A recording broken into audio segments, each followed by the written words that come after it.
So balance is a major issue that if we identify a person with a balance problem, we've got to address it. Since balance, we know, impacts everything else, if we talk about movement in general, but also daily activities, and actually is another risk factor for a musculoskeletal problem. So balance is important. But if you got a balance problem, make sure that you've ruled out specifically ankle mobility restrictions.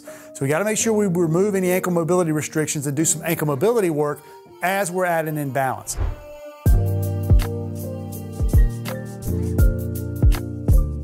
But if the person's got good ankle mobility, we know we got a balance problem, check your YBT, check your motor control screen, set that baseline. And here's a little balance routine you can go through that you add in maybe as part of their initial warm-up, but add it in, maybe it's just a simple little routine they do after they do some other type of activity.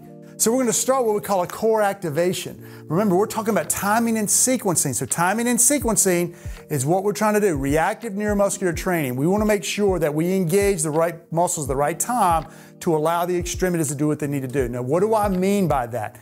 Engage the core so that when I go into single leg stance or balance, I give these big muscles, hip flexors, something to really hold on to.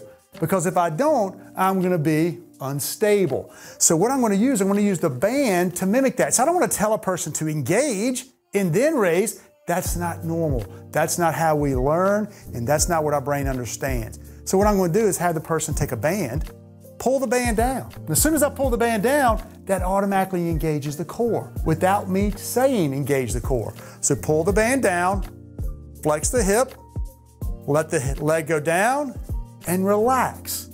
Pull it down, raise it up, and back down. So if I've got a left balance problem, this would be a great exercise to start with. Band goes down, and that band going down helps set the pelvis, helps create a little bit of core engagement. That's what I want to do. I don't want the band to come down and me go up and down.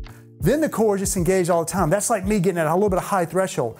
I want to turn on, turn off, turn on, turn off. That's what this activity. From here, I can easily go right into a single leg chop or lift. And from here, I'm going to go to a chop. Now, I'm not going to go directly to single leg because if I start doing this little chop pattern, which is kind of a rotational pattern, put a lot of stress and torque on my knee and my lower body.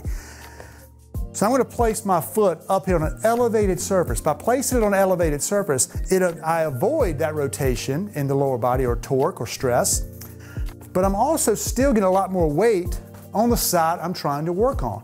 So here, I would do my chops in this position. Now, move it away.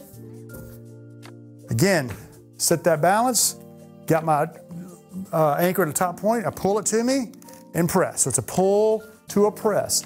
Here, here. All the while maintaining good stability on my base of support, working on that balance. So from here, third thing I would do is do a little toe touch progression. Now, by having me in this position, in this staggered stance, it is an unstable environment. And what I want to have the person do is sink their breath, control their breathing, and go down, keep the knees soft, touch, come back up. And you can see I'm a little wobbly in this position. Remember, this left side is what I'm working on, and that's my actual problem. I'm working on that.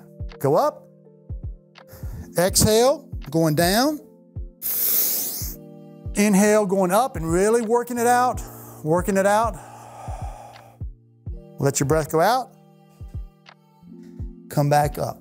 Focusing maybe for me, again, on this left side a little bit more than putting my right side back. Again, gauging how the person's reacting and responding to the activity. You want to make it challenging, but not so challenging that they can't perform it correctly. Remember, quality over quantity. And finally, go ahead and prop that. After you do that, so now my body's got a little bit better in this with this toe up, because now with the toe up, it's putting me a little bit more in range of motion in my ankle, which will make the proprioceptors fire at a little higher, a little bit more. So from here, I'll use my stick, and I'm now gonna go into single leg stance because none of these activities other than the first one, which is pretty low level, go into single leg stance. Now I'm gonna actually hold myself upright, toes up, proprioceptors a little bit more engaged, bring that foot up, and now just do a little step over. And now come back up, and you can see I'm a little wobbly, come back. Now the key component here is making sure that your pelvis stays level. So I'm up here, nice and tall. I'm gonna bend this knee so I don't kick that hip out. Gotta keep that hip under me, keep myself nice and balanced. Knee goes up, bend this knee slightly, tap your toe, and come back. Start with a little core activation, go into a chop, that little staggered toe touch, finish with this one. This little routine could be part of the warm-up specifically for balance, but then add in some of these as a superset or an active rest throughout the workout. If you like that video, check this one out.